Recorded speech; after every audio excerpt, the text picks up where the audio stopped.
আসসালামু আলাইকুম ওয়া রাহমাতুল্লাহ।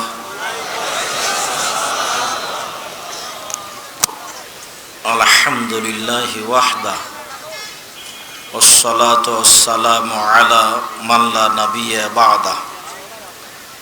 আম্মা বা'দ, ফাআউযু বিল্লাহি মিনাশ শাইতানির রাজীম। وَإِذَا بُشِّرَ أَحَدُهُمْ بِالْأُنثَى ظَلَّ وَجْهُهُ مُسْوَدًّا وَهُوَ كَظِيمٌ يَتَوَارَى مِنَ الْقَوْمِ مِنْ سُوءِ مَا بُشِّرَ بِهِ أَيُمْسِكُهُ عَلَى هُونٍ أَمْ يَدُسُّهُ فِي التُّرَابِ।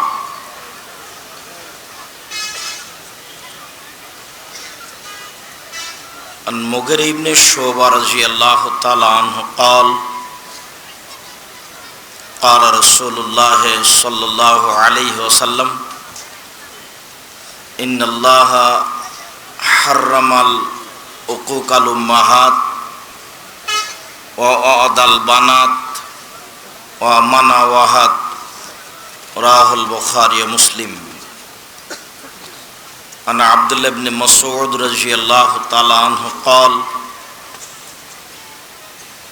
قال رسول الله صلى الله عليه وسلم الوعيد الموعودة في النار. رواه مسلم. সম্মানিত উপস্থিতি, প্রশংসা আল্লাহর জন্য।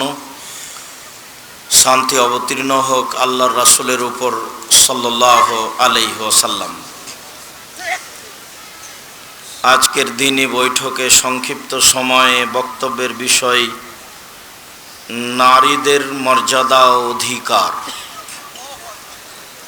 নারীদের মর্যাদা ও অধিকার সম্পর্কে এক গুরুত্বপূর্ণ সংক্ষিপ্ত তথ্যবহুল বিবরণের চেষ্টা করব ইনশাআল্লাহুল আজিজ।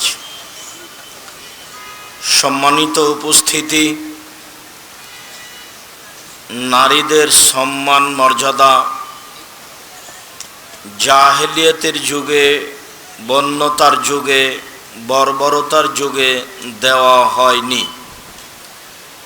নারীদের মর্যাদা ও অধিকার ইহুদি খ্রিস্টান দেয়নি। নারীদের মর্যাদা ও অধিকার হিন্দুরা দেয়নি। নারীদের মর্যাদা অধিকার আল্লাহ এবং আল্লাহর রাসূল অনেক অনেক অনেক বেশি উল্লেখ করেছেন। সম্মানিত উপস্থিতি, যদিও আজকের পরিবেশ এমনটা যে ধীরস্থির হয়ে চুপচাপ হয়ে শুনবেন এরকম পরিবেশ নেই, কেননা জায়গার তুলনায় উপস্থিতি অনেক অনেক অনেক বেশি।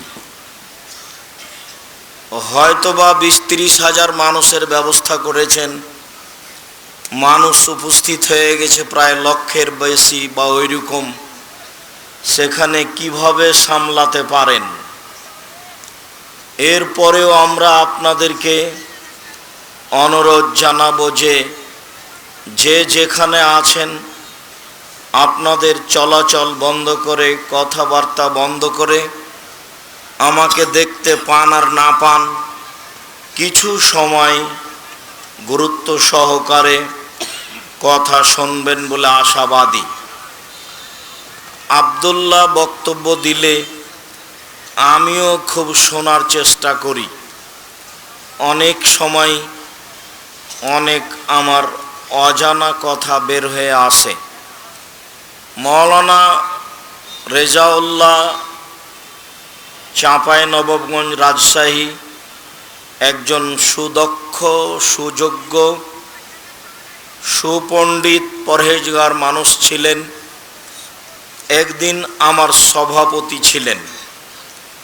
তো আমি একটা হাদিস অনুবাদ করার পরে বলেছিলাম যে এই হাদিসের সারমর্ম হচ্ছে মানুষ ভালো টাকা, নতুন টাকা মানুষকে আগে দিবে আর ছেঁড়া টাকাটা পরে দিবে। কেননা রাসূল সাল্লাল্লাহু আলাইহি সাল্লাম বলেছেন, যে মানুষ অপরের জন্য সেটাই ভালোবাসবে, মা ইউহিব্বু লিনাফসিহি, নিজের জন্য যেটা ভালোবাসে। তো ভালো টাকাটা, নতুন টাকাটা আমার কাছে রাখা আমি ভালো মনে করছি। তাহলে এখন আমাকে কি করতে হবে? বেগুন কেনার পরে টাকা আমি নতুনটা আগে দিব এই হাদিসের ভিত্তিতে, না পুরাতনটা আগে দিব? নতুনটা আগে দিতে হবে।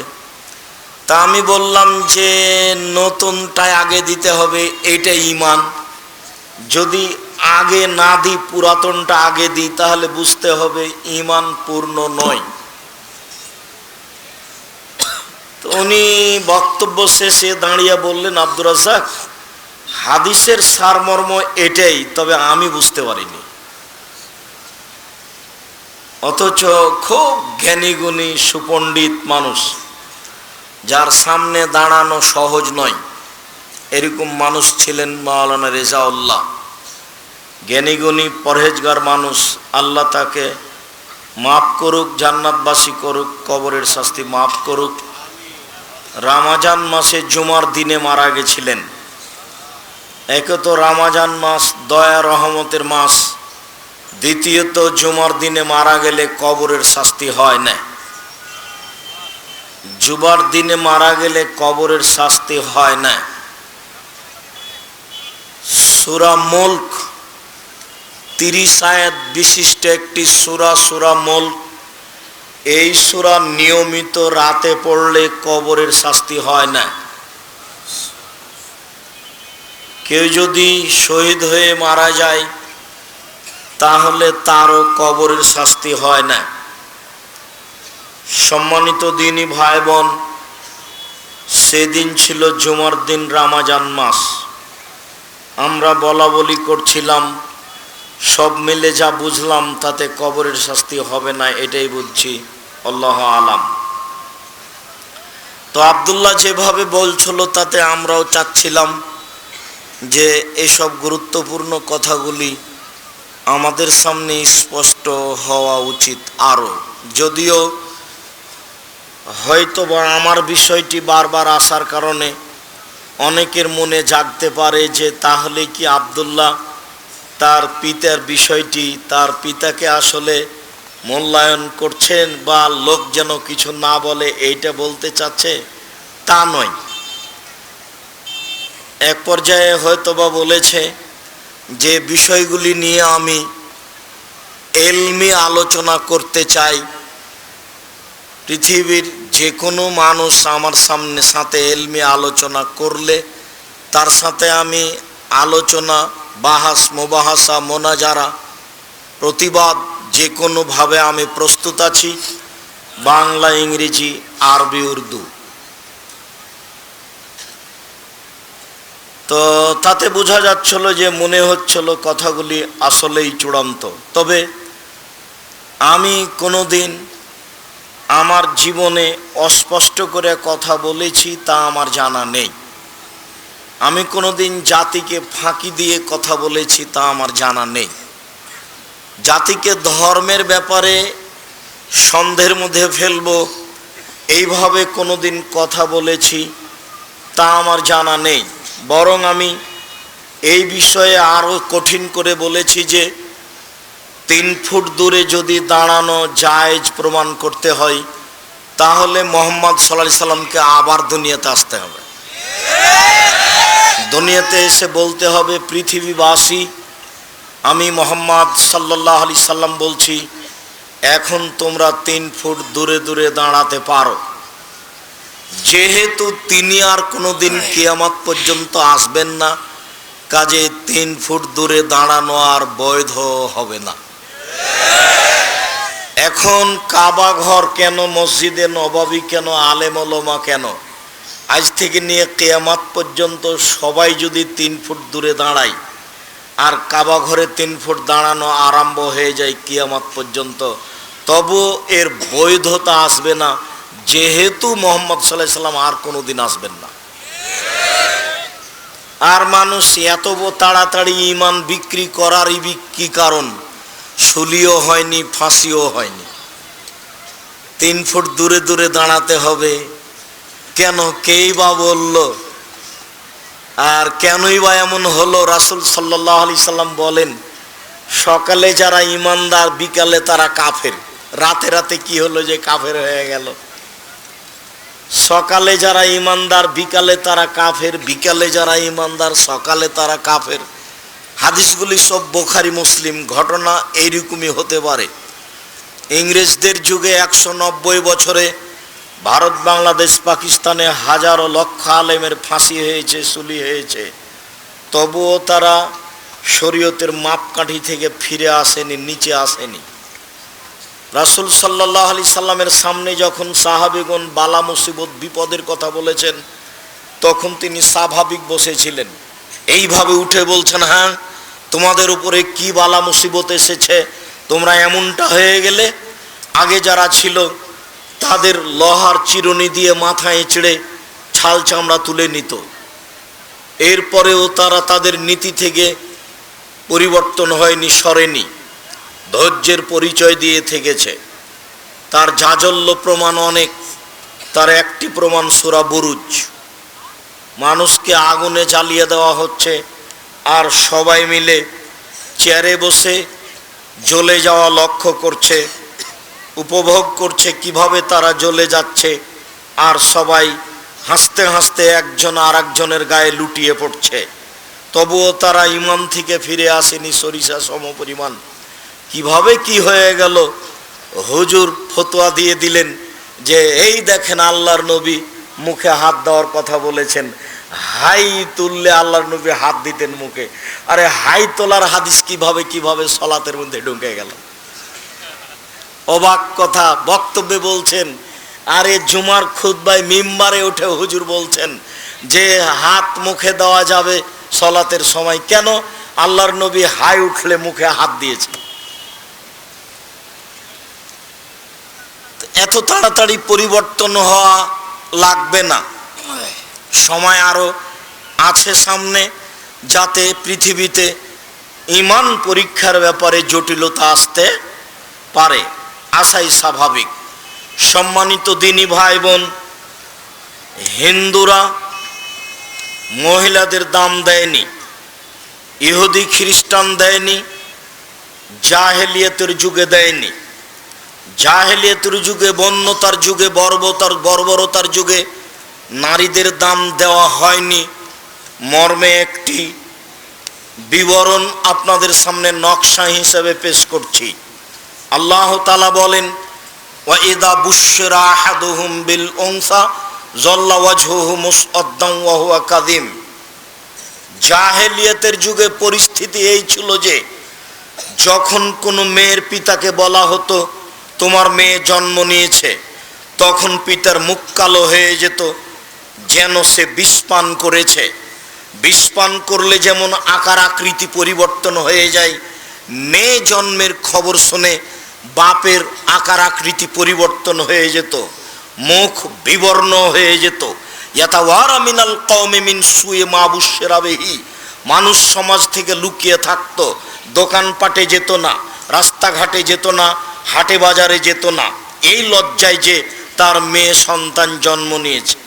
রাস্তাতে গেলেই মানুষ তাকে নিন্দা করবে, দাদি শুনলে বলবে, নানি শুনলে বলবে, কি করবি, তোর তো মেয়ে হয়েছে, তুই এখন একটা ডিপিএস খুল, না একটা গাভী কিন, মেয়ের বিবাহ দিবি কি করে? দাদি মনে হচ্ছে যে মেয়ের বিবাহের জিম্মেদারি গরুর ওপরে রেখে দিল, মেয়ে তাকদির ছাড়াই চলে এসেছে দুনিয়াতে, ওর তাকদির নেই। পৃথিবী সৃষ্টির 50,000 বছর পূর্বে মানুষের ভাগ্য লেখা হয়েছে। 50,000 বছর পূর্বে যা লেখা হয়েছে আজকে তাই হবে। স্বামী স্ত্রী মিলে যদি মাসে 3 লক্ষ টাকা ইনকাম করেন আর ভাগ্যে যদি 0 থাকে, তাহলে শেষ পর্যন্ত সব কিছু হারিয়ে যাবে। যেমনভাবে সুদ খেলে সব কিছু হারিয়ে যাবে, কিস্তি উঠালে বাড়ি বিক্রি করে এলাকা থেকে পালিয়ে যেতে হবে। তার জাজল্য প্রমাণ আমার প্রতিবেশী, তার একজন আমার চোখের সামনে প্রমাণ। কিস্তির কারণে বাড়িও বিক্রি করে পালিয়ে গেছে। অতএব তাকদিরে যা আছে এটাই হবে। তাই একটা বাক্য খুব স্পষ্ট হয়েছিল বলে আমি মনে করছিলাম বাক্যটি আবারও বলে রাখি। এই ছেলে, এত ব্যস্ত হচ্ছেন কেন? আমি জানছি রাত অনেক হয়েছে, আসতে আমাদের দেরি হয়েছে।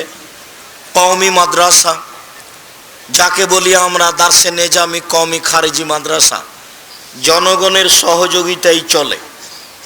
জনগণ যা কিছু সহযোগিতা করে সেভাবেই চলে। আমি বহুদিন বলেছি, নিমগাছি মাদ্রাসায় জালসা শুনতে আসলে 2 মাস 1 মাস 15 দিন আগে থেকে প্রস্তুতি নিতে হবে। ছেলে নেবে 100 টাকা, মেয়ে নেবে 50 টাকা, আপনার স্ত্রী হাতে নেবে 500 টাকা, আপনি নেবেন 1000 টাকা। চলো যায় আজকে আমরা নিমগাছি ঐতিহ্যবাহী পুরাতন কওমি মাদ্রাসায় জালসা শুনতে যাব, আল্লাহর হস্তে এই টাকাটুকু দান করে আসি। আর আপনাদের জানা আছে, আব্দুর রাজ্জাক সাহেব বলেছেন একাধিক দিন যে এবাদতের জগতে সবচেয়ে শক্তিশালী ক্ষমতাধর ব্যতিক্রম এবাদত হলো দান।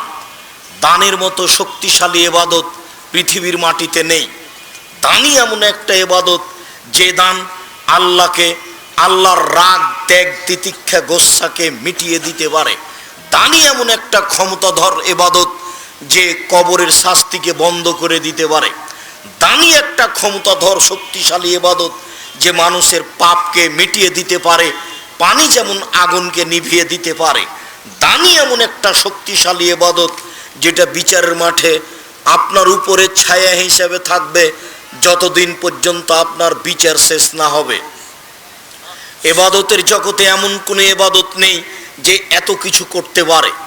এবাদতের জগতে এমন কোনো এবাদত নেই, যতই শক্তিশালী এবাদত হজ হোক না কেন, যতই শক্তিশালী এবাদত সিয়াম রোজা হোক না কেন, যতই শক্তিশালী এবাদত আল্লাহর ভয়ে 1 ফোঁটা চোখের পানি হোক না কেন। আব্দুর রাজ্জাক সাহেবের মুখে শুনেছি 1 ফোঁটা চোখের পানি, লাই ইয়ালেজার রাজুলুন নারা বাকামিন খাশিয়াতিল্লাহ হাত্তা ইয়ালেজাল জামাল ফিল হাত্তা ইয়ালেজাল জামাল ফিসাম্মিল খেয়াত হাত্তা ইয়ালেজাল লাবানো হাত্তা ইয়ালেজাল লাবানো। অত ঠিক উটের ওলান উটের গাভীর দুধ থেকে, ওলান থেকে চাপ দিয়ে দুধ বের করে ভিতরে ঢোকানো যেমন অসম্ভব, আল্লাহর ভয়ে কাঁদে যে তার জাহান্নামে যাওয়া তেমনি অসম্ভব। লাই ইয়ালেজার রাজুল বাকামিন খাশিয়াতিল্লাহ, ওই লোক জাহান্নামে যাবে না যে লোক আল্লাহর ভয়ে কাঁদে। গাভীর ওলান থেকে চাপ দিয়ে দুধ বের করে ভিতরে ঢোকানো যেমন অসম্ভব, গাভীর ওলান বাঁট থেকে দুধ বের করে ভিতরে ঢোকানো যায় না যেমন, আল্লাহর ভয়ে কাঁদে যে সে জাহান্নামে যাবে না তেমন এ কথা ঠিক। আল্লাহর ভয়ে কাঁদলে জাহান্নামে যাবে না এ কথাই চূড়ান্ত। এরপরেও এই ইবাদত আপনাকে আপনার মায়ের কবরের শাস্তি ঠেকাতে পারে না। একমাত্র দানই আপনার মায়ের কবরের শাস্তি বন্ধ করে দিতে পারে। একমাত্র দানই আপনার দাদা দাদির কবরের শাস্তি বন্ধ করে দিতে পারে। ব্যতিক্রম ক্ষমতাধর ইবাদত হলো দান। যার জন্য বলেছি বেসরকারি কওমি এই মাদ্রাসায় যেদিনই বক্তব্য শুনতে আসবেন সেদিন যতটুক সম্ভব 5 টাকা 10 টাকা 50 টাকা 2000 টাকা 500 টাকা 5000 টাকা সাথে নিয়ে আসবেন। আমি আলোচনার মধ্যে আছি, আপনাকে এখন দিতে বলিনি, তবে মনে রাখবেন যাওয়ার সময় সেইভাবেই প্রতিষ্ঠানকে মূল্যায়ন করে যাবেন 10 টাকা হলেও। আর জামিয়া সালাফিয়া শিক্ষার একটা বিশাল মাঠ। আমি শতদিন বলেছি এদেশের মাটিতে আমি উন্নত মানের প্রতিষ্ঠান গড়ব ইনশাআল্লাহ, যে কোনো মূল্যে। আমি প্রতিষ্ঠানের মাঠে বলেছি আমার হাতে টাকা নাই, এ কথাও সত্য। এখানে প্রতিষ্ঠান গড়বে এ কথাও সত্য। কিভাবে গড়বে তা আমি জানি না, তবে নিশ্চিত গড়বে, অবধারিত গড়বে ইনশাআল্লাহ। কিভাবে গড়বে আমি জানি না, আল্লাহ ভালো জানেন। সেই জামিয়া সালাফিয়ায় আপনাদের আন্তরিকভাবে দোয়া থাকতে হবে। যেই জামিয়া সালাফিয়ার পক্ষ থেকে অনেক খিদমত আপনাদের কাছে রয়েছে, তার একটি গুরুত্বপূর্ণ খিদমত রয়েছে মাসিকাল ইতেশাম পত্রিকা। আজকে পান আর না পান, মাসিকাল ইতেশাম পত্রিকা কোথায় আছে খুঁজে বের করতে হবে। 20-25 টাকা মাসে লাগলে তাতে আসে যায় না। একটা পত্রিকার পিছনে 10 জন মুফতি আছেন, প্রতি মাসে ফতুয়া বোর্ড বসে। একটা পত্রিকার পিছনে 10 জন সদস্য গবেষণাগারে আছে। একটা পত্রিকার পিছনে প্রায় 12, 14, 15, 16 জন আপনার কর্মচারী আছে। ব্যয়বহুল খরচের একটা পত্রিকা মাসিকাল ইতেশাম পত্রিকা, যাতে 50টা প্রশ্নের উত্তর রয়েছে কোরআন এবং সহিহ হাদিস ভিত্তিক। পৃথিবীর প্রত্যেকটা বাঙালির কাছে এই মাসিকাল ইতেশাম পত্রিকা থাকবে, এটা আমার জোরালো দাবি। সাথে সাথে আব্দুল্লাহর বইগুলি এদেশে একটা ভিন্ন ধরনের বই, যেমন মিন্নাতুল বারি, বুখারীর ব্যাখ্যা, ব্যতিক্রম বই। আমরা হাদিস মানতে বাধ্য। অনেকেই বলছে যে সুন্নাহ তার হাদিস এক নয়, অনেকেই বলছে কোরআন মানলেই হবে, হাদিস মানতে হবে না, তাই ও বইটি আমরা হাদিস মানতে বাধ্য। আরও অনেক বই। সাথে সাথে আপনার জামিয়া সালাফিয়ার জন্য আন্তরিকভাবে দোয়া। ঠিক অনুরূপী এই নিমগাছি কওমি মাদ্রাসার জন্য আন্তরিকভাবে দোয়া থাকবে, দানের হাত প্রশস্ত থাকবে। সকল দিনী ভাই বোনকে যাওয়ার এক পর্যায়ে এইগুলি কাজ করে যাওয়ার জন্য আন্তরিকভাবে অনুরোধ জানিয়ে আমি বলছি, মনে রাখবেন, মেয়ে জন্ম নিলে পিতার মুখ কালো হয়ে যেত, যা এখন দেখা যায়। দাদি বলছে, দাদা বলছে, কি করবি, একটা ডিপিএস খুল, না হয় একটা গাভী কিন। তার মানে দাদি বুঝে না তাকদির কাকে বলে। সেই হাদিসটা স্মরণ করিয়ে দিয়ে আবার এখানে ফিরে আসছি। রাসূল সাল্লাল্লাহু আলাইহি সাল্লাম যখন প্রাণীকে সৃষ্টি করলেন, সব প্রাণী, মানুষজন, পশু পাখি সৃষ্টি করার পরে লিখে দিলেন হায়াতাহা ও মাউতাহা ও রিজকাহা ও মাসায়েবাহা। লিখে দিলেন তার মরণ, লিখে দিলেন তার জীবন, লিখে দিলেন তার রুজি, লিখে দিলেন তার অসুখ বিসুখ। করোনা ভাইরাস, সেই দিন যদি করোনা ভাইরাস লিখা হয়ে থাকে পৃথিবী সৃষ্টির 50,000 বছর পূর্বে, আর আজকে যদি আপনি পাথরের মধ্যে লুকিয়ে থাকেন, তবু আপনাকে করোনা ধরবেই ধরবে। আর যদি সেই দিন না লেখা থাকে, তাহলে আজকে যার করোনা হয়েছে তার গায়ের উপর যদি উলট পালট করেন, তবু তার করোনা হবে না। যা আব্দুল্লাহর বক্তব্যের শেষ বাক্যে শুনছিলাম যে অনেক করোনার রোগীর খাদ্য ফেলা হচ্ছে, পাগল খাচ্ছে, কিন্তু করোনা তাকে ধরে না। অতএব কল্পনা মাত্র, কিছুই না। যাকে আমি 5 পয়সা সরিষা সমপরিমাণ দাম আমি কোনো সময় দিইনি। যখনই লকডাউন ঘোষণা দিয়ে এগুলো বলেছিল, সেদিনে আমি বলেছিলাম, যদি করোনায় কাউকে আক্রান্ত করে থাকে, করোনা ধরে থাকে, আমি আব্দুর রাজ্জাক বিন ইউসুফ তার সাথে একসাথে খেতে প্রস্তুত আছি। যদি কেউ করোনায় মারা যায়, তাহলে আমি তার গোসল দিব, জানাজায় উপস্থিত থাকবো। এ কথা আমি সেই দিন বলেছি। এর সরিষা সমপরিমাণ দাম আমি আব্দুর রাজ্জাক দিনে ওই গতিতে এখনো আছি। দেহে যতক্ষণ পর্যন্ত শ্বাস থাকবে ততক্ষণ পর্যন্ত থাকবো ইনশাল্লাহ। এটাই চূড়ান্ত হিসাব, এরই নাম তাকদির। জাহেলিয়াতের যুগে, বন্যতার যুগে, বর্বরতার যুগে, অসভ্যতার যুগে নারীদের দাম দেওয়া হয়নি, তার এটা জাজল্য প্রমাণ। পিতা চিন্তা করত, কি করি, আয়ুমসিকুহা আলা হুনিন আম ইয়াদুসসুহু ফিত তুরাব। এই অপমান অবস্থায়, চিন্তিত অবস্থায় মেয়েকে রেখে দিব না মাটিতে পুঁতে দিব। যদি মাটিতে পুঁতে দিই, বালাই চলে গেল। আর যদি রেখে দিই, তাহলে অপমান সুনিশ্চিত। মেয়ে বড় হলে বের হয়ে যাবে, মেয়ে বড় হলে যৌতুক লাগবে। যৌতুক বগুড়াতে বেশি লাগে, গাইবান্ধাতে লাগে, রংপুর, দিনাজপুর, লালমনিরহাট, নীলফামারী, কুড়িগ্রাম, পঞ্চগড়, ঠাকুরগাঁ এসব এলাকায় বেশি লাগে বলে আমার অবগতি। তবে চাঁপাইনবাবগঞ্জে লাগে, কিন্তু এরকম লাগে তা আমার জানা নাই। বহু কাপুরুষ এখানে বসে আছে যে বেটার যৌতুক নিয়েছে। লজ্জা হয় না বাপ বেটাকে? ভিক্ষা করে খাবেন। এই ছেলে, তোমরা বাপ বেটাকে তো আমি ভিক্ষা করে খেতে বলেছি। বেটা, তোমাকে আর তোমার বাপের আমি 5 পয়সা দাম দিই না। তোমার কাঁদলেই কি আর হাসলেই কি, তোমাকে খারাপ লাগলেই কি আর ভালো লাগলেই কি, কাপুরুষের বাচ্চা, কাপুরুষ, তুমি যৌতুক নিবে কেন? তোমাকে আমি ভিক্ষা করে খাওয়ার জন্য পরামর্শ দিয়েছি, তবে আমি ভিক্ষা করে খেতে বলিনি। আমি বলেছি মানুষের বাড়িতে কাজ করে খেতে হবে। আমি বলেছি চকলেটের ব্যবসা করতে হবে। আমি বলেছি কাপড়ের ব্যবসা করতে হবে। আমি বলেছি কলা বিক্রি করে খেতে হবে। আমি বলেছি মানুষের বাড়িতে কাজ করে খেতে হবে। যৌতুক নিতে হবে কেন? 24 ঘন্টার মধ্যে যৌতুক ফেরত দিতে হবে। একজন লোক আমার কাছে এসেছে, সে ফারায়েজের ওপরে, জমি বন্টনের ওপরে করছে, পিএইচডি করছে। তো আমার কাছে এসেছে তথ্য নিতে। তথ্যর এক পর্যায়ে আমাকে বলছে, আপনার আব্বা মারা গেছেন? তা আমি বললাম, হ্যাঁ মারা গেছেন। তা আপনার জমি জায়গার খবর কি? আমি বললাম, আমার বাপকে মাটি দিয়ে আসার পরে আগে জমি ভাগ করেছি, তারপরে খাওয়া দাওয়া। যদিও জমি আমি চিনি, আমার ছোট ভাই চিনে না। আমার ছোট ভাই বরিশাল মডেল কলেজের শিক্ষক, ও কিছু চিনেন, একটু চিনতে পারে, তেমন চিনে না। আমি চিনতাম, এখন ভুলে গেছি। ভাগ হয়েছে ঠিকই, আমরা জমি জায়গায় যায় না।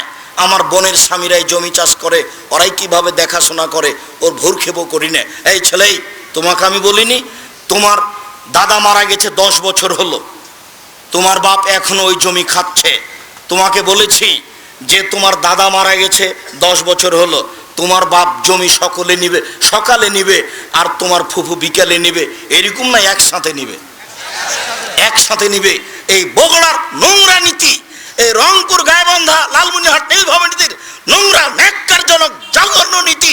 বেটা বোনকে জমি ভাগ করে দেয় না, যদি বোন জমি চাই তাহলে একবারে চোখ লাল করে বলে চলে যা, আর কোনোদিন আসবি না, এইভাবে চোখ গরম করে দেখে। এই ছেলে, তোমাকে বলে যাচ্ছি, তুমি আজকে তোমার বাপকে বলে দিও, ফুফুর জমি খেতে দুনিয়াতে আসেনি, ভাগ্য নিয়ে এসেছি, ভাগ্য ছাড়া আসেনি। তোমার বাপকে বলেছি ওই কথাটি। আল্লাহ যেখানে বললেন, বুঝেও বুঝি না, অন্তর আছে বুঝি না, দেখেও দেখি না, চক্ষু আছে দেখি না, শুনেও শুনি না, কান আছে শুনি না, দেখেও দেখে না ওরা, চক্ষু আছে দেখে না, শুনেও শুনে না ওরা, কান আছে শোনে না, জেনেও বুঝেও বুঝে না ওরা, অন্তর আছে বুঝে না। উলায়েকা কালানআম, তারা হচ্ছে পশু প্রাণীর মতো, তারা গরু ছাগলের মতো, তারা কুকুর শ্রীগালের মতো, বালু হওয়া জাল বরং তার চেয়ে খারাপ। কুকুর শ্রীগালের চেয়ে খারাপ কে? বলেছি তোমার বাপ। তোমাকে খারাপ লেগেছে? আমি তোমার বাপকেই বলছি, তোমার বাপ কুকুর শ্রীগালের চেয়ে খারাপ। কেন? তোমার বাপ তোমার ফুফুকে জমি বের করে দেয়নি। বলে দিও আজকে বাড়িতে গিয়ে, আগে জমি ভাগ করতে হবে, তারপরে খাওয়া দাওয়া। ফুফুরাকে ডাকেন, আগে জমি ভাগ হবে, তারপরে কোনো কথা। ভাগ্য নিয়ে দুনিয়াতে এসেছি, ভাগ্য ছেড়ে আসেনি। ফুফুর জমি খেতে হবে এই জন্য পৃথিবীতে আসেনি। কাজ করে খেতে পারি, শেষ পর্যন্ত চকলেট বিক্রি করে খাবো। যদি চকলেট বিক্রির টাকা না থাকে, মানুষের বাড়িতে কাজ করে খাবো। মানুষের বাড়িতে যদি কাজ না পাই, তাহলে বগুড়া ট্রেন স্টেশনে যাব, সারাদিন মানুষের ব্যাগ ধরে গাড়িতে তুলে দেবো, সন্ধ্যা হতে হতে 300 টাকা হবে। এইটা হবে রুজির পথ। ফুফুর জমি খেয়ে পরকাল হারাতে রাজি নই। সেই কালের এই কাল আবার ফিরে এসেছে। মেয়ে জন্ম নিলেই পিতার মুখ কালো হয়ে যায়। মহান আল্লাহ বলেন, ওয়াইদাল মাউদাতু সুইলাত বিআইয়ি দামবিন কুতিলাত, সেদিন তাদেরকে জিজ্ঞাসা করা হবে, বলো তো ও মেয়ে, তোমাকে কোন অপরাধে হত্যা করা হয়েছে? যে মেয়েকে আপনি জীবিত মেরে ফেললেন, সেই মেয়েকে বিচারের মাঠে জিজ্ঞাসা করা হবে, বলো তো তোমাকে তোমার মা কোন অপরাধে হত্যা করেছে? তোমার বাপ তোমাকে কোন অপরাধে হত্যা করেছে? তাহলে জাহেলিয়াতের যুগে, বন্যতার যুগে, বর্বরতার যুগে মেয়েদের কোনো মান মর্যাদা ছিল না, তাদেরকে মাটিতে পুঁতে দেওয়া হতো। এ কথা আল্লাহ বলছেন, এ কথা নবী বলছেন। এই নকশা সুন্দর করে আল্লাহ তাআলা উল্লেখ করেছেন।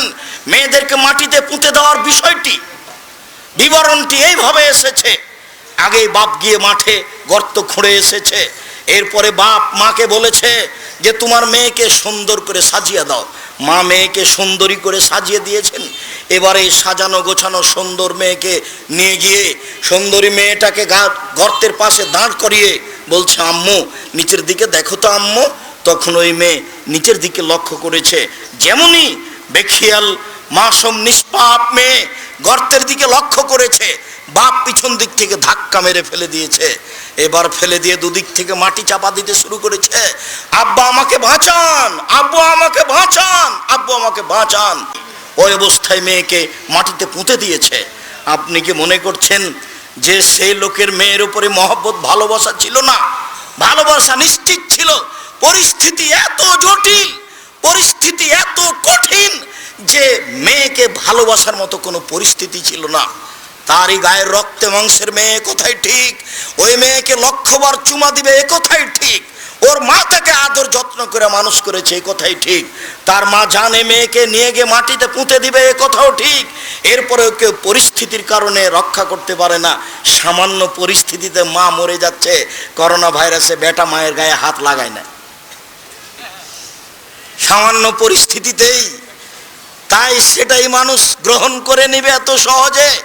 সম্মানিত দিনী ভাই বোন, এই যে সেদিন বগুড়া নিমগাছির লোকই ধরে নেন, কথার কথা, ঢাকায় মেয়ে পড়ে, ঢাকা বিশ্ববিদ্যালয়ে, বারবার খবর নিচ্ছে, আম্মু কেমন আছো আম্মু? আম্মু টাকা পয়সা কমে গেলে বলিও, টাকা পয়সা না থাকলে বলিও, তোমার চাচাতো ভাই আছে তার কাছে টাকা নিয়ে নিও, আম্মু সকালে আজকে নাস্তা করেছো? কত যে খবর আর কত যে হিসেব। 3 দিন পরে একদিন চাচাতো ভাই বলছে যে চাচু কি খবর, কি খবর? বলে আপু তো চলে গেছে বের হয়ে। ওকে ত্যায্যপুত্র করলাম, ওকে ত্যায্যপুত্র করলাম, ওই মেয়ের চোখ দেখবো না, ওর মুখ দেখবো না, ওকে যদি পাই তাহলে এই ভয়বে টুকরা টুকরা করে কেটে তুরাগ নদীতে ভাসিয়ে দিব, পদ্মা নদীতে ভাসিয়ে দিবেও তাই। এখন পেলেই তাকে জবে করবে। বলেন কি হলো? ভালোবাসা কোথায় গেল? ভালোবাসা কোথায় গেল? এরই নাম পরিস্থিতি। সেই কালে মেয়েদের ভালোবাসা ছিল না এ কথা নয়, ভালোবাসা অগাধ ছিল, পরিস্থিতির সামনে টিকতে পারেনি, এরই নাম পরিস্থিতি। পরিস্থিতিতে মেয়ে নিব না এই কথা বলছে, তার মানে বন্যতার যুগ ফিরে এসেছে, বর্বরতার যুগ ফিরে এসেছে, অসভ্যতার যুগ ফিরে এসেছে। মাটিতে মানে মেয়েকে পুঁতে দেওয়া হতো। কত আয়াত, কত হাদিস। মুগিরা ইবনে শুবা রাদিয়াল্লাহু তাআলা আনহু বলেন, রাসূল সাল্লাল্লাহু আলাইহি সাল্লাম বলেছেন, ইন্নাল্লাহ হাররামা উকুকাল উম্মাহাত, আল্লাহ তাআলা চিরদিনের জন্য মায়ের অবাধ্য চলাকে হারাম করেছেন। এই ছেলে, মনে রেখো একটা কথা, যেদিন তোমার বিবাহ হবে সেদিন থেকে তুমি তোমার মাকে আর ভালোবাসতে পারবে না। যেদিন বউ বাড়িতে আসবে সেদিনই তোমার মাকে আর তুমি ভালোবাসতে পারবে না। পরিস্থিতি তোমার উল্টে যাবে। দিন যত যাবে পরিবেশ তত জটিল হবে। এক সময় মনে হবে এই মাটির উপরে সবচেয়ে বড় শত্রু আমার মা। আর তোমার মা যা বলে সবই উল্টা কথা বলে, উল্টা বলে, এই কথাও ঠিক। আরে টাকা দিয়েছো তুমি ফল খেতে, টাকাটি তোমার মা তোমার বড় বোনকে দিয়ে পাঠিয়ে দিয়েছে। মা সেদিন যে টাকা দিলাম, ও টাকা খরচ হয়ে গেছে, কি করলেন? টাকা তোর বড় বোনকে দিয়ে দিয়েছি। আরে আমি আপনাকে ফল খেতে দিলাম, টাকা দিলাম ফল খাওয়ার জন্য, আর আপনি টাকা দিয়ে দিলেন মানে? অবাক। আপনার ছেলে আর আপনার বড় ভাইয়ের বড় বোনের ছেলে এক জায়গাতে খেতে বসেছে, তো আপনার মা বড় মাছের টুকরা আপনার বোনের ছেলের পাতায় তুলে দিয়েছে। এইটা আপনার বউ দেখেছে এইবার রাতে, হ্যাঁ তোমার মা এরকম, তোমার মা তোমার বোনের ছেলেকে ভালোবাসে, আমি রান্না করলাম কষ্ট করে, বড় মাছের টুকরাটা তোমার বোনের ছেলেকে দিয়ে দিল, আমি এগুলো সহ্য করতে পারি না। কত কি! আপনি সন্ধ্যায় এসে দেখছেন আপনার মা বিছানে পেশাব করেছে, উঠতে পারে না, বিছান গন্ধ করছে।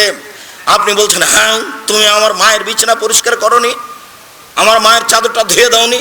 তখন আপনার বউ বলছে, তোমার মাকে তুমি দেখো, তোমার মায়ের বিছানা তুমি পরিষ্কার করো, ওই ঘরে ঢুকলে তোমার মা আমাকে অকথ্য ভাষায় গালি দেয়, আমি তোমার মাকে দেখবো মানে?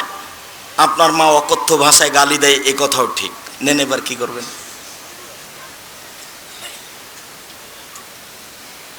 এত কিছু করার পরেও মা যে ঘরে থাকে সেই ঘরে তুমি জোরে হাঁটতে পাবে না। আমি বলিনি, আল্লাহ বলেছে। এত কিছু বলার পরে তোমার মা যে ঘরে থাকে সেই ঘরে তুমি জোর করে কথা বলতে পাবে না। ফালা তাকুল্লাহুমা উফফিন ওয়ালা তানহারহুমা, এই কথা বলতে পাবে না। আল্লাহ নিষেধ করে দিয়েছেন, এটা নগদ অর্থ। ঝাঁকি দিয়ে কথা বলতে পাবে না। হ্যাঁ আপনি এই করলেন সেই করলেন, একবারে টোটালে নিষেধ, আল্লাহ বলে দিয়েছে। অকফিজলাহমা জানা হাসুল, হাত নিচু করে যেতে হবে। মনে পড়ে না একদিন দৃশ্য নকল করছিলাম, মনে পড়ার তো কথা যে রাজশাহীর মেয়র এসেছেন নওদাপাড়ায় আমচত্বরে, তো শাহ মকদুম থানার ওসি এইভাবে দাঁড়িয়েছেন, এইভাবে দাঁড়িয়ে বলছেন, স্যার এখন কি করব স্যার? তা আমি তো দৃশ্য দেখে অবাক হয়ে গেলাম, আমি তো পাশে বসেছিলাম সেই দিন। এটা ব্যাপার কি? এটাতে ছিল মায়ের জন্য, এইটা কি করে মেয়র পেল? এটা তো মায়ের জন্য ছিল, কিভাবে এখানে চলে আসলো? অথচ মায়ের সামনে এভাবে যাওয়ার কথা আল্লাহ বলছে। আবার বলছেন শেষের দিকে, অকুর রব্বির হামহুমা কামা রাব্বায়ানি সাগীরা, হে আল্লাহ তুমি আমার পিতা মাতাকে ওইভাবে দেখো বাল্য অবস্থায় আমাকে যেভাবে দেখেছিল, যার কারণে আপনাকে আমি সলাতের শেষে সালাম ফিরার পূর্বে একটা দোয়া পড়ার জন্য পরামর্শ দিয়েছি, মনে আছে কি? রব্বির হামহুমা কামা রাব্বায়ানি সাগীরা। আর এটা যেন মনে থাকে এর জন্য কি বলেছি বলেন তো দেখি? জাযাকাল্লাহ খায়ের। 2 রাকাত সালাত আদায় করতে হবে। 2 রাকাত সালাত আদায় করে আল্লাহকে বলতে হবে, আল্লাহ তুমি আমাকে এই দোয়াটা বলার তৌফিক দান করো, আমি যেন না ভুলি। সব সময় সালাত শেষে সালাম ফিরার পূর্বে রব্বির হামহুমা কামা রাব্বায়ানি সাগীরা এই দোয়া বলার জন্য আমি আল্লাহর কাছে 2 রাকাত সালাত আদায় করে সাহায্য চাওয়ার জন্য বলেছি পৃথিবীর সকল দিনী ভাই বোনকে। সম্মানিত দিনী ভাই বোন, আল্লাহর নবী বলেন চিরদিনের জন্য মায়ের অবাধ্য চলা হারাম, চিরদিনের জন্য মায়ের অবাধ্য চলা হারাম। এই বেটা শোনো, আরো তোমাকে সতর্কতার সাথে বলছি, তুমি বারবার পেশাব করছো, তুমি বারবার পেশাব করছিলে বিছানে, তখন তোমার মায়ের জন্য একটা জায়েজ ছিল একটু হাসি মুখে আঘাত করা, এই অত পেশাব করিস কেন রে, এইটা তোমার জন্য জায়েজ ছিল। এখন তোমার মা তোমার কোলে, তোমার মাকে তুমি এইভাবে বলতে পারো না, কি যে করি, এত পেশাব কেমনে পরিষ্কার করি, হ্যাঁ কি যে করি, যখন তখন পেশাব করছে, এরকম কথা বলার সুযোগ নেই। একদিন তুমি ছিলে তোমার মায়ের কোলে, এখন তোমার মা তোমার কোলে, গোসল দেওয়াবা তুমি, কাপড় পরাবা তুমি, কাঁধে করে মেডিকেল নিয়ে যাবা তুমি, কাপড় পরিবর্তন করে দেবা তুমি, তোমার মায়ের সব কিছু তুমি করবা। আল্লাহ তাআলা চিরদিনের জন্য মায়ের অবাধ্য চলা হারাম করে দিয়েছেন। 2 ওয়াদাল বানাত, মেয়েকে মাটিতে পুঁতে দেওয়া চিরদিনের জন্য হারাম। অমানওয়াতিন, কৃপণতা চিরদিনের জন্য হারাম। বক্তব্য যখন দিচ্ছিলাম ইবাদতের জগতে সবচেয়ে শক্তিশালী ইবাদত দান, তখন মনে মনে ভেবেছিলেন যে 10 টাকা দিয়ে যাব, এখন এটা কেটে গেছে, তার মানে কৃপণতা ধরে নিয়েছে। কৃপণতা চিরদিনের জন্য হারাম। অত্র বুখারী মুসলিমের হাদিসে 3টে জিনিসকে হারাম করা হয়েছে, হারাম শব্দ উল্লেখ করা হয়েছে। 1 পিতামাতার অবাধ্য চলা, 2 মেয়েকে মাটিতে পুঁতে দেওয়া, 3 কৃপণতা করা। কায়েস ইবনে আসিম রাদিয়াল্লাহু তাআলা আনহু বলেন, আল্লাহর নবীর কাছে এসে, ইয়া রাসূলুল্লাহ ইন্নী ওয়াআদতু সামানিয়া বানাতিন লি, আমার 8টি মেয়েকে আমি নিজে হাতে মাটিতে পুঁতে দিয়েছি। ও তার 8টি মেয়েকে নিজে হাতে মাটিতে পুঁতে দিয়েছে।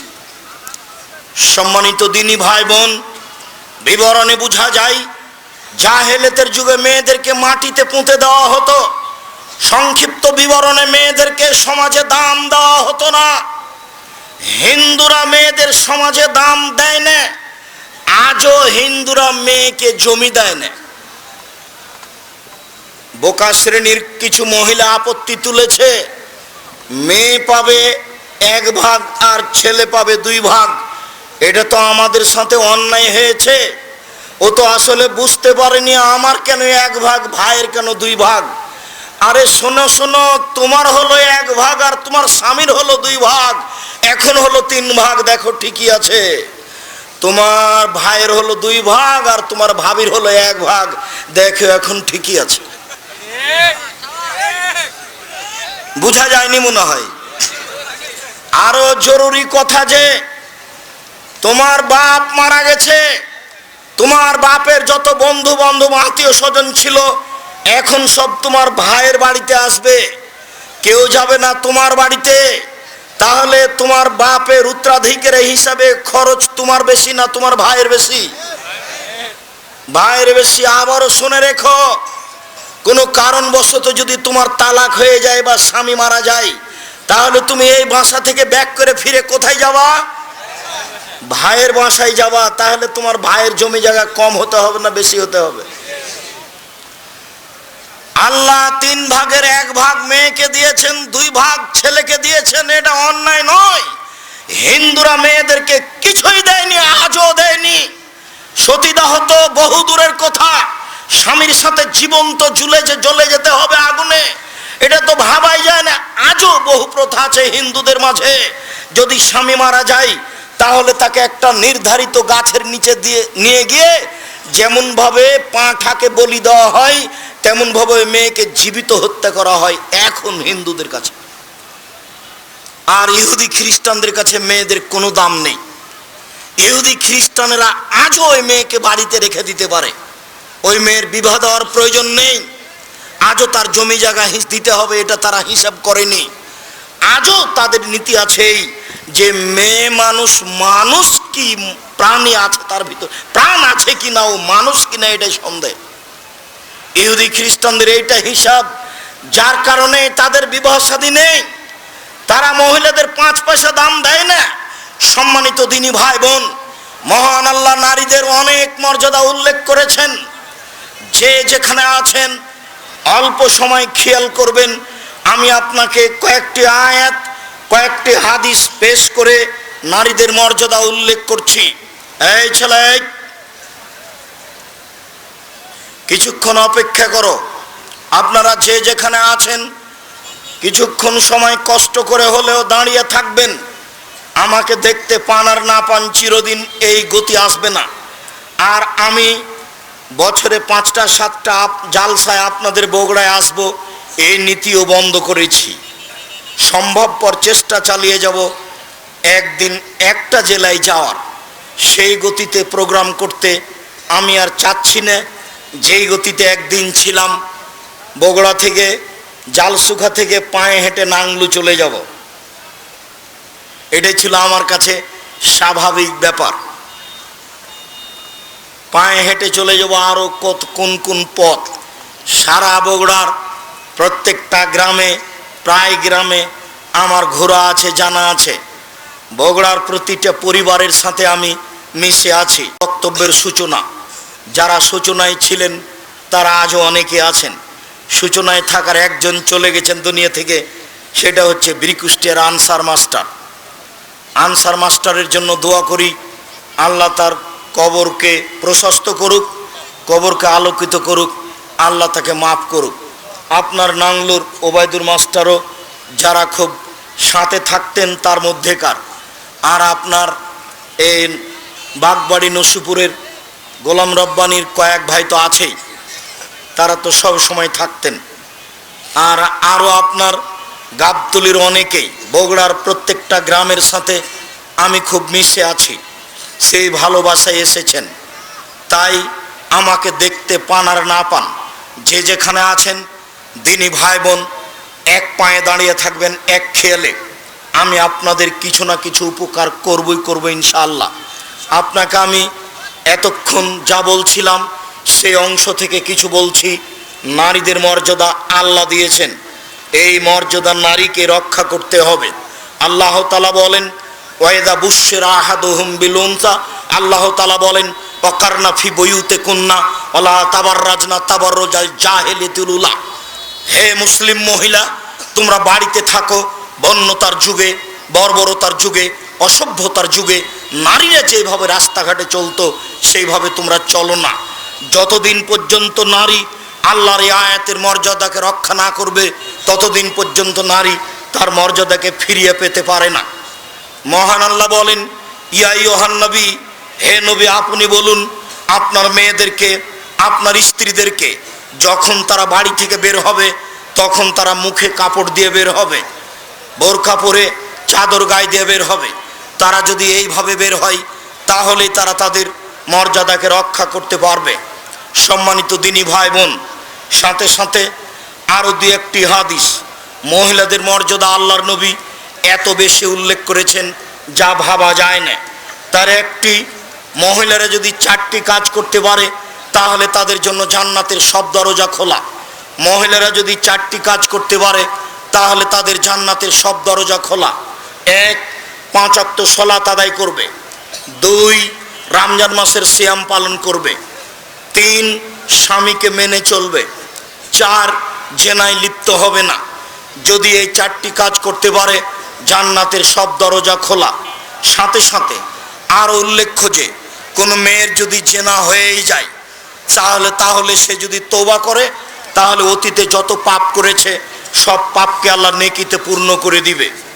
সম্মানিত দিনী ভাই বোন, আপনাদের জন্য জরুরি সুসংবাদ যে আপনারা যদি অজু করার পরে আশহাদু আল্লা ইলাহা ইল্লাল্লাহ ওয়া আশহাদু আন্না মুহাম্মাদুর রাসূলুল্লাহ বা আশহাদু আল্লা ইলাহা ইল্লাল্লাহু ওয়াহদাহু লা শারীকা লাহু ওয়া আশহাদু আন্না মুহাম্মাদান আবদুহু ওয়া রাসূলুহু এই দোয়া বলতে পারেন, তাহলে জান্নাতের 8টি দরজা খোলা।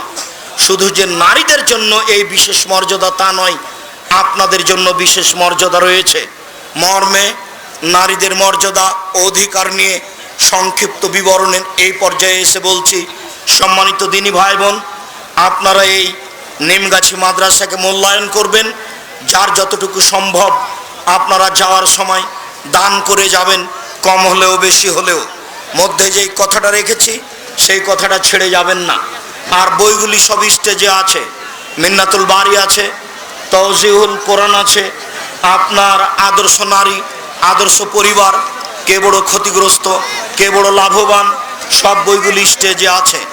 আপনারা যার যতটুকু সম্ভব এখানে দান করে যাবেন। আমি আপনাদের জন্য আন্তরিকভাবে দোয়া করি। আর বইগুলি সবাই স্টেজ থেকে নিয়ে যাবেন, অন্তত পত্রিকা ছেড়ে কেউ যাবেন না। 20-25 টাকা পত্রিকার দাম, অন্য বইয়ের সাথে সাথে পত্রিকা নিয়ে যাবেন। আমি সকল দিনী ভাই বোনকে সম্ভবপর দানের কথা বলে পত্রিকাগুলি বইগুলি সংগ্রহ করার অনুরোধ রেখে বলছি। কয়েকটা জিজ্ঞাসা।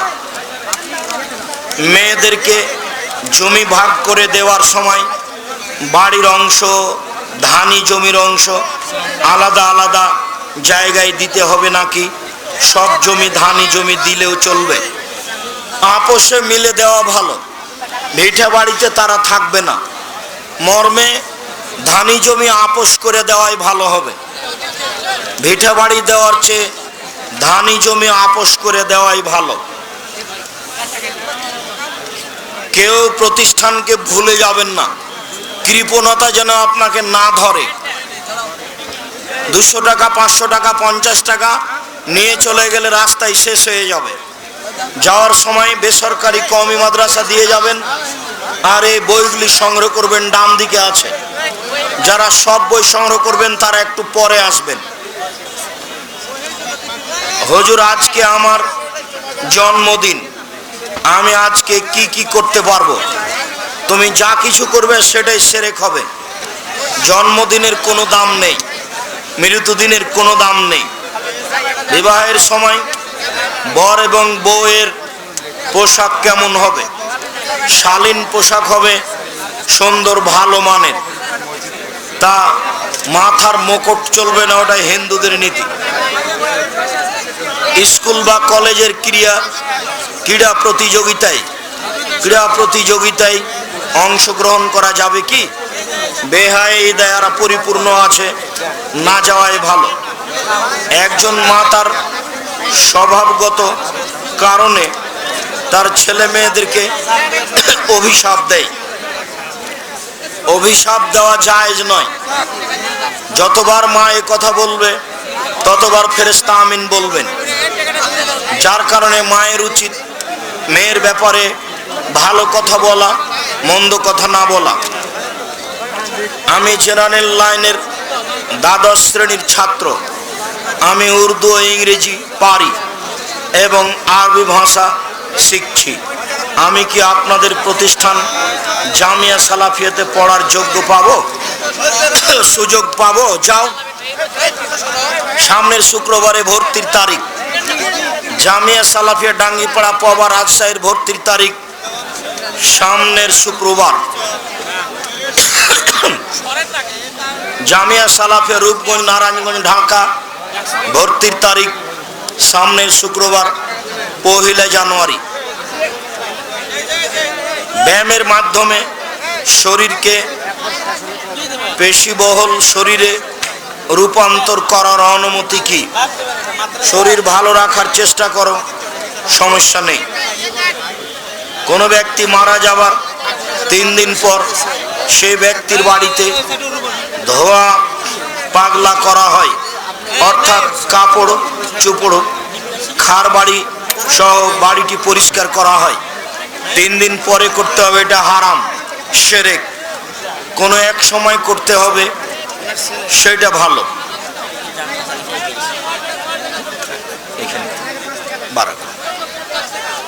মৃত ব্যক্তিকে কবরস্থ করার আগে খাবার খাওয়া যাবে কি না? যাবে। আমি বিজ্ঞান বিভাগের একজন ছাত্র। আমি জীববিজ্ঞান বইয়ে পুরুষলিঙ্গ স্ত্রীলিঙ্গের যাবতীয় বিষয়বস্তু অধ্যয়ন করছি। পরীক্ষায় পাস করার জন্য এ সম্পর্কে কি বলবেন? ছেড়ে দাও। সূরা বাকারায়ের 230 নম্বর আয়াত আমি বুঝতে পারিনি, সময়ে বুঝে নিও। জামাতে শেষের রাকাত পেয়েছি, এটা যদি আমার প্রথম রাকাত হয় তাহলে দ্বিতীয় রাকাতে আমি বৈঠক করব কি না? হ্যাঁ, করবা। দ্বিতীয় রাকাতে তুমি বৈঠক করবা, তাতে তুমি সূরা ফাতিহা অন্য একটা সূরা পড়বা। পরের 2 রাকাতে শুধু সূরা ফাতিহা। আব্দুর রাজ্জাক সাহেব, আপনি বলেছিলেন সুর দিয়ে ওয়াজ করা যাবে না, কিন্তু জনৈক আহলে হাদিসের বক্তা সুর দিয়ে ওয়াজ করেন। আমার কিছু করণীয় নেই। কঠোরভাবে আল্লাহ রাসূল বক্তব্য করতে বলেছেন। এজা খাতাবা, যখন আল্লাহ রাসূল বক্তব্য দিতেন, ওহামারা তাই না হোক, তার 2 চোখ লাল হয়ে যেত। অস্তাদা গাজাবহু, তার রাগ বেড়ে যেত। ওয়ালা সাউতহু, কণ্ঠ তার উঁচু হয়ে যেত। কান্নাহ মনজুরু জাইস, যেন তিনি সৈন্য দলকে ধমক দেখাচ্ছেন। এটা হলো বক্তব্যের সুন্নাত। সেখানে কণ্ঠসুরের কোনো বালাই নেই। কণ্ঠসুর ত্যাগ করতে হবে, কণ্ঠসুর জায়েজ নয়, এটাই চূড়ান্ত। মৃত ব্যক্তির জানাজার নামাজ নীরবে পড়া যাবে কি না? নীরবে পড়া যায়, নীরবেই উত্তম। এ কথা হাদিসের ভিত্তিতে বিদ্বানগণ বলেন, তবে সরবে পড়াও যায়। ওই হাদিসের ভিত্তি, যে হাদিসে পিছন থেকে সাহাবী বললেন আল্লাহ রাসূল যেভাবে দোয়া পড়লেন, তাতে আমি যদি এই মৃত ব্যক্তি হতাম তাহলে খুব ভালো হতো। তবে নীরবে পড়ার ভাগ বেশি। হস্তমৈথুন করার পর যে নাপাক বস্তু বের হয়, তা আমাদের শরীরের কোনো স্থানে লাগলে তা ধুয়ে ফেললে নামাজ হবে কি? হবে। গোসল ফরজ, একই ব্যাপার। এই নোংরা ন্যাক্কারজনক পাপ কাজ ত্যাগ করতে হবে। তা কাবিরা গুনাহ, হারাম, মহাপাপ। ইজতেমাতে যাওয়া যাবে কি? ইজতেমা যদি বিদআতপূর্ণ হয়, শিরকপূর্ণ হয়, তাহলে যেতে হবে না। আর যদি কোরআন হাদিসের সহি বিবরণ হয় তাহলে যেতে হবে। মহানবী সাল্লাল্লাহু আলাইহি সাল্লাম বারী রবিউল আউয়ালে জন্মগ্রহণ করেছেন, তার প্রমাণ আছে কি? 12 রবিউল আউয়াল নয় তো, সেটা হলো রবিউল আউয়াল মাসের 8 তারিখ। আর রাহিকুল মাকতুমে দেখেন, বিস্তারিত দেওয়া আছে। আর রাহিকুল মাকতুম। জেরা মসজিদ কাকে বলে? জেরার মসজিদ কাকে বলে? মুনাফিকি করে আপোষে দ্বন্দ্ব গন্ডগোল সৃষ্টি করার জন্য, কলাকৌশল আঁটার জন্য যে মসজিদ তৈরি করা হয় তাকে মসজিদে জেরার বলে। কেউ যদি আরবি পড়তে না পারে তবে সে কি কবরের আযাব থেকে মুক্তির জন্য সূরা মুলকের বাংলায় উচ্চারণ করতে পারবে? জি না, বাংলায় উচ্চারণ ভালো হবে না। 15 দিনের মধ্যে, 1 মাসের মধ্যে হাফেজ রেখে কোরআন পড়া শিখতে হবে, ছেঁচড়া মেচড়া করে হলেও।